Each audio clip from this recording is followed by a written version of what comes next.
नमस्कार विद्यार्थी मित्रांनो आणि आदरणीय पालकांनो, महाराष्ट्र मेडिकल करिअर काउन्सिलिंग या युट्यूब चॅनल तर्फे मी आपली मार्गदर्शक शमी महाडेश्वर तुम्हा सर्वांचे मनापासून स्वागत करते। नीट यूजी परीक्षा पात्र झाल्यानंतर महाराष्ट्रातील जवळपास 90% विद्यार्थ्यांचे आणि पालकांचे लक्ष एकाच प्रक्रियेकडे लागलेले असते, ती म्हणजे महाराष्ट्राची 85% स्टेट कोटा काउन्सिलिंग प्रक्रिया। याच प्रक्रियेअंतर्गत आपल्याला राज्यातील सरकारी महाविद्यालये, खाजगी महाविद्यालये आणि सर्वात महत्वाचे म्हणजे खाजगी कॉलेजेस मधील मॅनेजमेंट, इन्स्टिट्यूशनल कोटा आणि एनआरआय कोटा याद्वारे प्रवेश मिळतो। अनेकदा पालकांमध्ये खाजगी कॉलेजेसच्या कोट्यांबद्दल आणि त्याच्या फी रचनेबद्दल प्रचंड गैरसमज असतात। हेच गैरसमज दूर करून तुम्हाला प्रवेशाची अचूक स्ट्रॅटेजी समजावून सांगण्यासाठी हा व्हिडिओ आम्ही तयार केला आहे, ज्यामध्ये आपण प्रत्येक कोट्याचे नियम अत्यंत सोप्या भाषेत समजून घेणार आहोत। जर तुम्ही चॅनलवर नवीन असाल तर आता चॅनल सबस्क्राईब करा, जेणेकरून पुढील कोणत्याही गोष्टीची अपडेट तुमच्याकडून सुटणार नाही। मित्रांनो आणि पालकांनो, केवळ सीईटी सेलच्या वेबसाईटवर फॉर्म भरला म्हणजे प्रवेश प्रक्रिया पूर्ण झाली असे नाही। प्रवेश प्रक्रियेत अनेक टप्पे असतात आणि त्याची अचूक माहिती तसेच योग्य मार्गदर्शन केवळ अनुभवी काउन्सिलरच देऊ शकतात। त्यामुळे योग्य वेळी काउन्सिलरची मदत घेणे अत्यंत आवश्यक आहे। योग्य मार्गदर्शनामुळे तुमची प्रवेश प्रक्रिया अधिक सोपी, अचूक आणि सुरक्षित होऊ शकते। महाराष्ट्रातील 43 सरकारी वैद्यकीय महाविद्यालयांमधील 85% स्टेट कोट्याच्या सुमारे 5121 जागांमध्ये महाराष्ट्राच्या आरक्षण धोरणानुसार विविध सामाजिक प्रवर्गासाठी जागा राखीव असतात।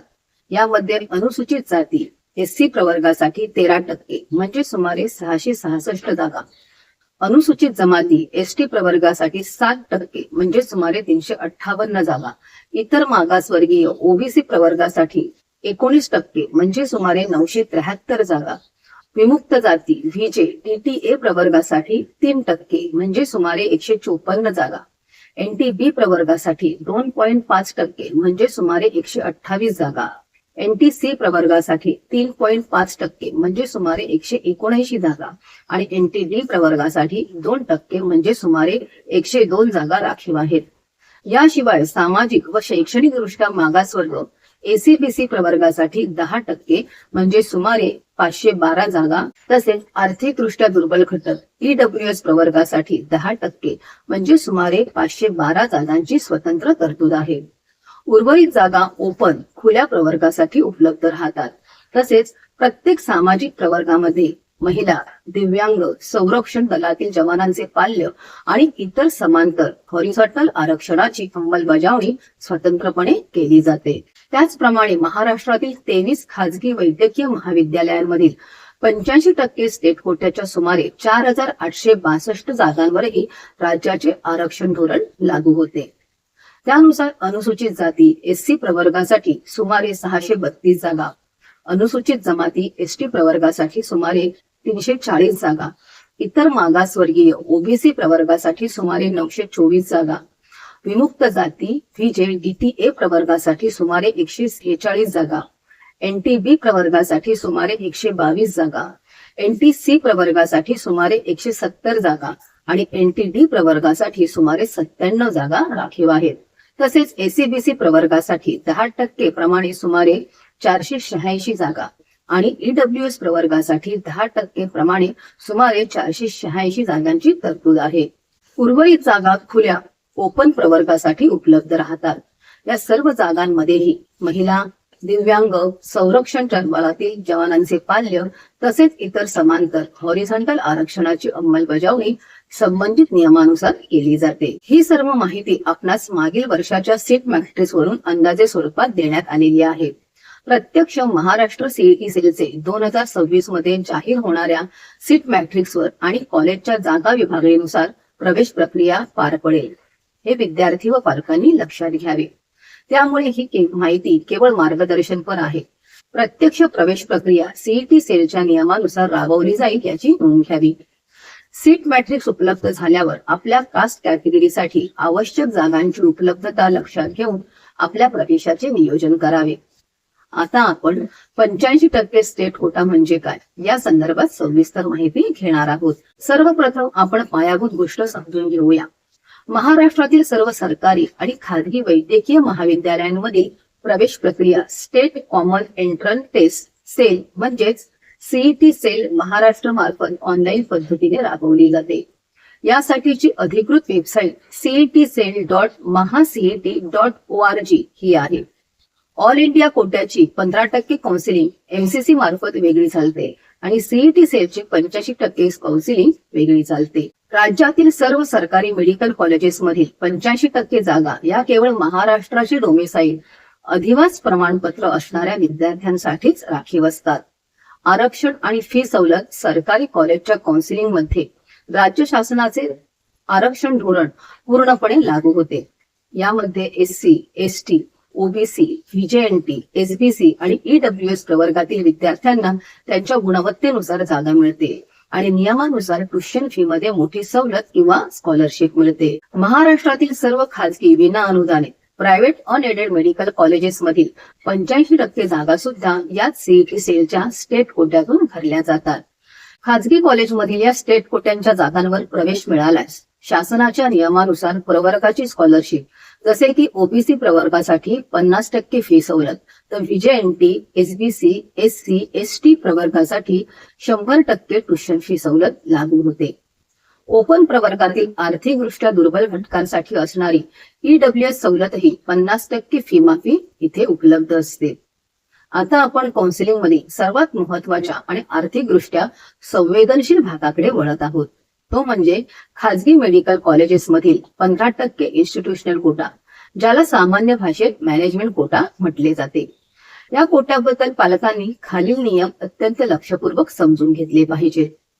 प्रवेशाची पद्धत पूर्णपणे ऑनलाईन असते. अनेक पालकांचा असा गैरसमज असतो की मॅनेजमेंट कोटा म्हणजे आपण थेट कॉलेजमध्ये जाऊन पैसे भरून ऍडमिशन निश्चित करू शकतो. पण हा समज कायद्याने पूर्णपणे चुकीचा आहे. महाराष्ट्रात कोणत्याही खाजगी कॉलेजचा मॅनेजमेंट कोटा हा कॉलेज स्तरावर थेट भरला जात नाही. यासाठी तुम्हाला सीईटी सेलच्या अधिकृत पोर्टलवरून ऑनलाईन नोंदणी करून चॉईस फिलिंग करावी लागते आणि मेरिटनुसारच ऑनलाईन पद्धतीने जागांचे वाटप होते. या 15% इन्स्टिट्यूशनल कोट्यासाठी महाराष्ट्रातील विद्यार्थ्यांसोबतच भारतातील इतर कोणत्याही राज्यातील आउट ऑफ महाराष्ट्र विद्यार्थी अर्ज करू शकतात. मॅनेजमेंट कोट्याची फी ही त्या कॉलेजच्या नेहमीच्या रेग्युलर ट्युशन फीच्या 3 पट पर्यंत असते. प्रत्येक कॉलेजची फी शिक्षण शुल्क समिती ठरवून देते. समजा एखाद्या कॉलेजची रेग्युलर फी वर्षाला 10 लाख रुपये असेल तर इन्स्टिट्यूशनल कोट्यातून प्रवेश घेणाऱ्या विद्यार्थ्याला वार्षिक सुमारे 30 लाख रुपये फी भरावी लागते. इन्स्टिट्यूशनल कोट्यातून प्रवेश घेणाऱ्या कोणत्याही विद्यार्थ्याला तो कोणत्याही प्रवर्गाचा, जातीचा किंवा घटकाचा असला तरी कोणतीही सरकारी स्कॉलरशिप, सवलत किंवा फ्रीशिप मिळत नाही. त्याला संपूर्ण 3 पट फी स्वतःच भरावी लागते. खाजगी महाविद्यालयांमध्ये आणि डीम्ड विद्यापीठांमध्ये 15% जागांचा दुसरा एक प्रकार असतो, ज्याला आपण NRI non resident Indian quota असे म्हणतो. हा कोटा सुद्धा इन्स्टिट्यूशनल कोट्याचाच एक भाग मानला जातो. जर विद्यार्थी स्वतः NRI नसेल तर त्याचे आई वडील किंवा रक्ताच्या नात्यातील जवळचे नातेवाईक जसे की सख्खे काका, मामा, मावशी, आत्या किंवा आजी आजोबा जे परदेशात वैध विज्यावर राहत आहेत त्या विद्यार्थ्याला या प्रवेशासाठी स्पॉन्सर करू शकतात. NRI कोट्याची फी ही खाजगी कॉलेजच्या रेग्युलर फीच्या 5 पट पर्यंत असू शकते. त्यामुळे या कोट्यातून प्रवेश घेताना पालकांची आर्थिक पार्श्वभूमी अत्यंत भक्कम असणे आवश्यक आहे. जर या कोट्याची फी खूप जास्त असली तरी विद्यार्थ्याला नीट UG परीक्षा उत्तीर्ण क्वालिफाय असणे अत्यंत अनिवार्य आहे. तसेच सीईटी सेलच्या पोर्टलवर स्वतंत्रपणे NRI प्रवर्गातून फॉर्म भरून मेरिट लिस्टमध्ये यावे लागते. कोणत्याही थेट प्रवेशाला किंवा गैरप्रकाराला इथे थारा नाही. विद्यार्थी मित्रांनो, या संपूर्ण प्रवेश प्रक्रियेसाठी कोणकोणती कागदपत्रे आवश्यक आहेत, प्रवर्गाचे दाखले कसे असावेत या संदर्भात आम्ही आधीच एक अत्यंत सविस्तर व्हिडिओ आपल्या चॅनलवर अपलोड केलेला आहे. जर तुम्ही तो व्हिडिओ अजून पाहिला नसेल तर आमच्या चॅनलवर जाऊन किंवा डिस्क्रिप्शन बॉक्समध्ये दिलेल्या लिंकवर क्लिक करून तो कागदपत्रांचा सविस्तर व्हिडिओ नक्की पाहून घ्या, जेणेकरून डॉक्युमेंट संदर्भातील तुमच्या सर्व शंका दूर होतील. माझ्या अनेक वर्षांच्या काउन्सिलिंग अनुभवावरून पालकांना मी एकच विनंती करेन की खाजगी कॉलेजेसचे पर्याय निवडताना आपल्या आर्थिक बजेटचा आधीच विचार करा. कारण अनेकदा विद्यार्थी घाईघाईत मॅनेजमेंट किंवा NRI कोट्याचा पर्याय निवडतात पण नंतर 3 पट किंवा 5 पट फी भरणे कठीण होते. काउन्सिलिंग मध्ये एक योग्य निर्णय आणि अचूक चॉईस फिलिंग तुम्हाला तुमच्या गुणांनुसार योग्य आणि परवडणाऱ्या कॉलेजेसमध्ये पोहोचवू शकते. नेहमीप्रमाणे सीईटी सेलच्या अधिकृत वेबसाईटवरील नियमांचा अभ्यास करूनच प्रत्येक पाऊल उचला. कोणत्याही अफवांवर किंवा थेट ऍडमिशनच्या भूलथापांना बळी पडू नका. जर आपणास नीट 2026 परीक्षेसंदर्भात फ्री अपडेट्स हवे असतील तर स्क्रीनवर दिसणाऱ्या व्हॉट्सअप क्रमांकाला फ्री म्हणून मेसेज करा. जर आपणास MMCC विरारची पेड काउन्सिलिंग हवी असेल तर आम्हाला स्क्रीनवर दिसणाऱ्या नंबरवर पेड असा मेसेज करा. काउन्सिलिंग संदर्भात संपूर्ण माहिती, महाराष्ट्रातील सर्व गव्हर्नमेंट व प्रायव्हेट कॉलेजेसची माहिती देणारे व काउन्सिलिंग प्रक्रियेची माहिती देणारे अनेक व्हिडिओ आमच्या चॅनलवर उपलब्ध आहेत, ते आपण पाहू शकता. तुम्हाला ही माहिती महत्त्वपूर्ण वाटत असल्यास व्हिडिओला लाईक आणि शेअर करायला विसरू नका.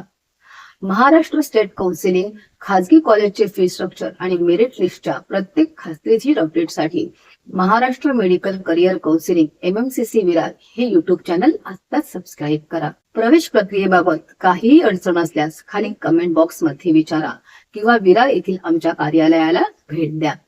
नीट परीक्षेचा रिझल्ट लागल्यानंतर आमच्याकडे काउन्सिलिंगसाठी आणि मार्गदर्शनासाठी येणाऱ्या विद्यार्थी व पालकांची गर्दी लक्षात घेता सर्व फ्री अपडेट्स घेणाऱ्या विद्यार्थी व पालकांच्या प्रत्येक प्रश्नाला उत्तर देणे आम्हाला शक्य होणार नाही. त्यामुळे आयत्या वेळी आपल्याला त्रास होऊ नये म्हणून योग्य मार्गदर्शनासाठी आजच आमच्याकडे पेड काउन्सिलिंग जॉईन करा. पुन्हा भेटूया अशाच माहितीपूर्ण पुढील व्हिडिओमध्ये. तोपर्यंत धन्यवाद.